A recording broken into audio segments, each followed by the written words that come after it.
Ho ho hello! This is going to be my December TBR, in case you couldn't tell. I'm really getting into the holiday spirit. Even though we are in November, I really want to start feeling the holiday vibes early this year, so that is why I'm wearing this. Also, I just felt like this was very appropriate for my December TBR.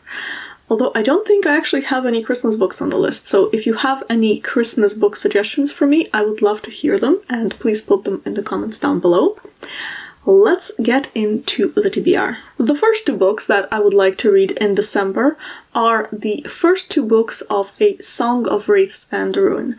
And I've been hearing about this series, I don't know how long it's going to be, for ages now, and I have yet to pick it up.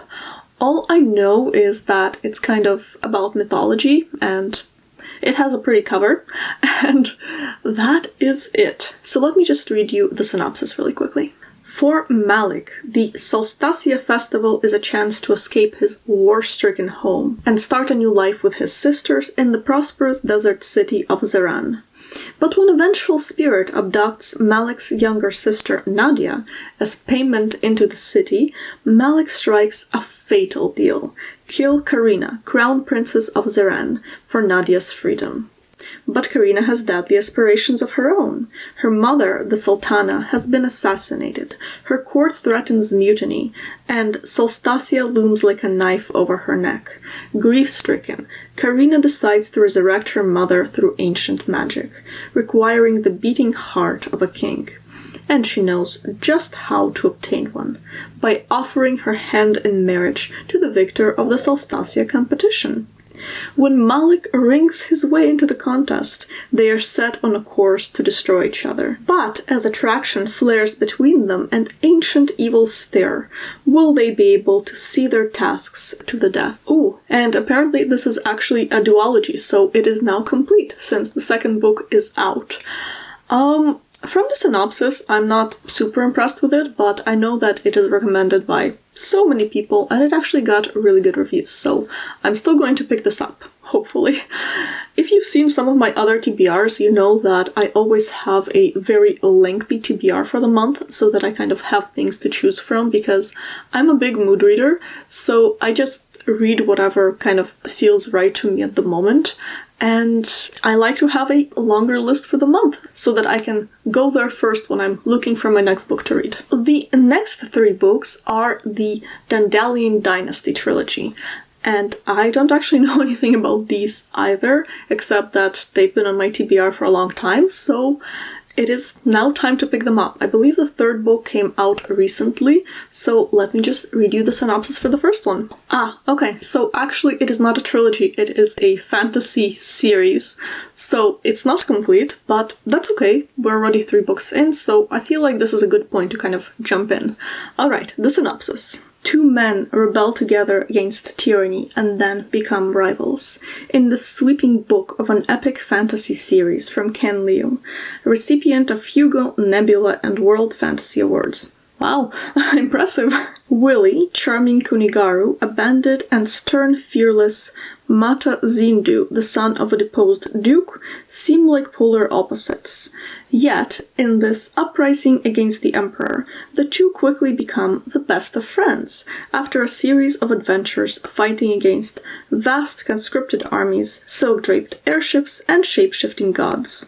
Once the emperor has been overthrown, however, they find themselves the leaders of opposite factions, 2 sides with very different ideas about how the world should be run and the meaning of justice. Fans of intrigue, intimate plots, and action will find a new series to embrace in the Dandelion Dynasty. It says here that this is 640 pages, so it's actually quite a hefty book, and probably the other books in the series are going to be just as long. Again, just from the synopsis, I'm not the biggest fan, but I've seen this recommended everywhere and the reviews are really good, so I'm going to try to read this as well. Also, it certainly sounds like the author has acquired some really nice awards during their writing time, so that definitely makes me want to read this series more. Next up we have Gilded, and My usual spiel applies here. I don't really know anything about this, except that it is the first in a fantasy series. So on to the synopsis we go. Long ago, cursed by the god of lies, a poor miller's daughter has developed a talent for spinning stories that are fantastical and spellbinding and entirely untrue. Or so everyone believes. When one of Cyrilda's outlandish tales draws the attention of the sinister Earl King and his undead hunters, she finds herself swept away into a grim world where ghouls and phantoms prowl the earth and hollow-eyed ravens track her every move. The king orders Cyrilda to complete the impossible task of spinning straw into gold, or be killed for telling falsehoods. In her desperation, Cyrilda unwittingly summons a mysterious boy to her aid. He agrees to help her for a price. Love isn't meant to be part of the bargain. Soon Cyrilda realizes that there is more than one secret hidden in the castle walls, including an ancient curse that must be broken if she hopes to end the tyranny of the king and his wild hunt forever. So the thing that really intrigues me about this is that this is supposed to be a retelling of Rumpelstiltskin, which is one of my favorite fairy tales, so that is enough reason for me to try to pick this up. Also, this came out not very long ago and the reviews are already super positive, so that kind of makes me want to read it even more. Moving on. Next up, we have the first two books in the Drowning Empire trilogy, and I don't really know much about this except that it is to do with necromancy and magic and fantasy, and it's a little dark. And also, I believe Book Roast mentioned that there was just the sweetest animal companion, so I am super excited about these books now because I love animals and I can't wait to get into this. So let me read you the synopsis for book 1. And by the way, book 3 is not out yet. Book 2, I think, came out not very long ago. So I expect book 3 to be maybe a year or so away. But that's just speculation. Let's get into the synopsis. The Emperor's reign has lasted for decades, his mastery of bone shard magic powering the animal-like constructs that maintain law and order. But now his rule is failing, and revolution is sweeping across the Empire's many islands. Lynn is the Emperor's daughter, and spends her days trapped in a palace of locked doors and dark secrets. When her father refuses to recognize her as heir to the throne, she vows to prove her worth by mastering the forbidden art of bone shard magic. Yet such power carries great cost. And when the revolution reaches the gates of the palace, Lynn must decide how far she is willing to go to claim her birthright and save her people. Alright, so the synopsis didn't really make me more excited for the book, but it certainly didn't diminish my excitement in any way. And I think this actually might be the one I'm most excited for so far. The next book on my TBR is The Nobleman's Guide to Scandal and Shipwrecks. And this is actually the third and final book in a trilogy, so yay, it is finally out. I've been waiting for this one for quite a while. And I did read the first two books some time ago. The first one was actually really fun. It was a fantasy story with a lot of humor about a very rakish, not very nice, kind of lazy but good-hearted protagonist, and he, along with his best friend and his sister, are on a quest to find a magical artifact, and they kind of randomly stumble into this quest, and there's danger, there's intrigue, there is some fantasy, and this book doesn't actually have a lot of fantasy, but there's enough to keep me intrigued because fantasy is my favorite genre. Oh, by the way, this is also set in England, which is kind of fun, but they do travel around Europe, which I also adore, and I would love to do that someday. I highly recommend the first book. The second book follows this character's sister, and I really did not enjoy it. And the third book, well, the third book is on my TBR, so I'm going to give it a shot, and after I finish reading it, I will let you know if it's worthwhile to pick it up. But the first book is fairly self-contained. You don't really need to read the second one after you read the first one, so I do actually recommend it. The next two books on my TBR are These Violent Delights and Our Violent Ends. And this is a Romeo and Juliet retelling set in Shanghai, which is very intriguing, and I know that it's also supposed to be a fantasy novel, or a fantasy series or duology. I don't actually know how many books are supposed to be in this series. I actually tried to find if this was going to be a series, a trilogy, or a duology, and I couldn't figure it out without kind of delving into major spoilers, which I didn't really want to do. So I don't know how long this series is going to be, but 2 books are out, and this sounds like a very intriguing premise. The next book on my TBR is Fated Blades by Ilona Andrews. And Ilona Andrews is basically a husband and wife writing team, and their books at this point pretty much just automatically make it onto my TBR whenever they write something new, because I really, really enjoy their writing. Some of their books are better, some of their books are worse, but all of them are at least decent. I know nothing about this book, except that it is set in a sort of sci-fi universe where they also set a series of short stories, which, by the way, I did not like that collection. But I'm willing to give this book a chance just because I really enjoy the author's other work. Well, most of it.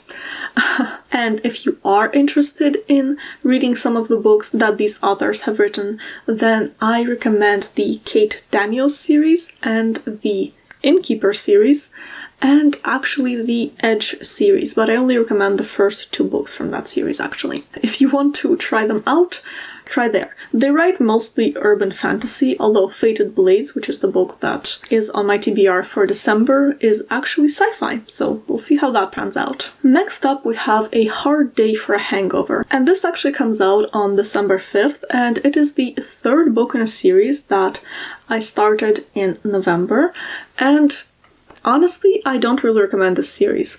I just enjoyed some of the author's other books to some extent, so I wanted to give this another shot, so I'm going to pick up book 3, but books 1 and 2 were not particularly good. But if you are interested, this series actually has 2 points of view. One is from the sheriff, who is the mother of a 14-year-old girl, I think, who, by the way, is the second point of view, and they are just solving mysteries from different angles. There's actually some humor in the book, and there's also kind of a bit of a tragic past for the sheriff, so there's all of that going on. Ooh, also this book is actually set in the desert, which is fun, and not a lot of books that I read actually are set in a desert, so that was interesting for me.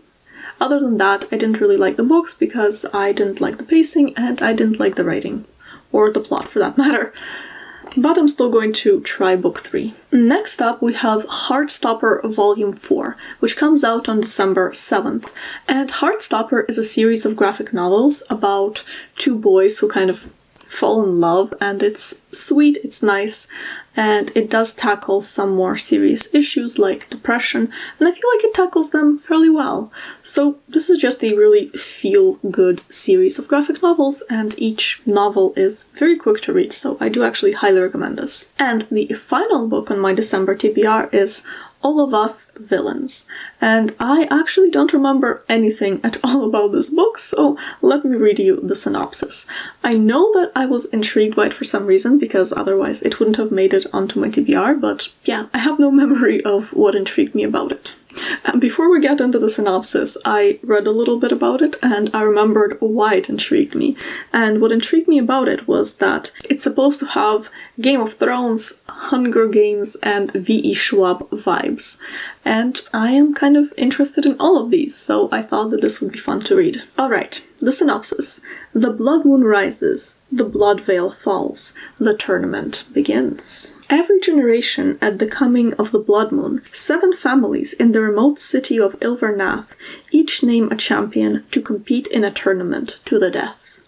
The prize? Exclusive control over a secret wellspring of high magic, the most powerful resource in the world, one thought long depleted. This year, thanks to a salacious tell-all book, the 7 champions are thrust into worldwide spotlight, granting each of them new information, new means to win, and most importantly, a choice. Accept their fate or rewrite their story. But this is a story that must be penned in blood. So, yeah, this sounds like fun, actually, and I'm definitely excited to pick this up. And Sorry, lots of car sounds going on outside. And that was it for my rather lengthy December TBR. I very highly doubt that I will actually get to all of these books, but I do plan to take some time off in December to enjoy the holidays, since it is one of my favorite times of the year. So who knows, maybe I will get through all of these books, or maybe I won't. We'll find out later. I really hope that you enjoyed this video. Let me know if any of these books actually intrigued you, and I'll see you in the next one. Be you, always. Bye!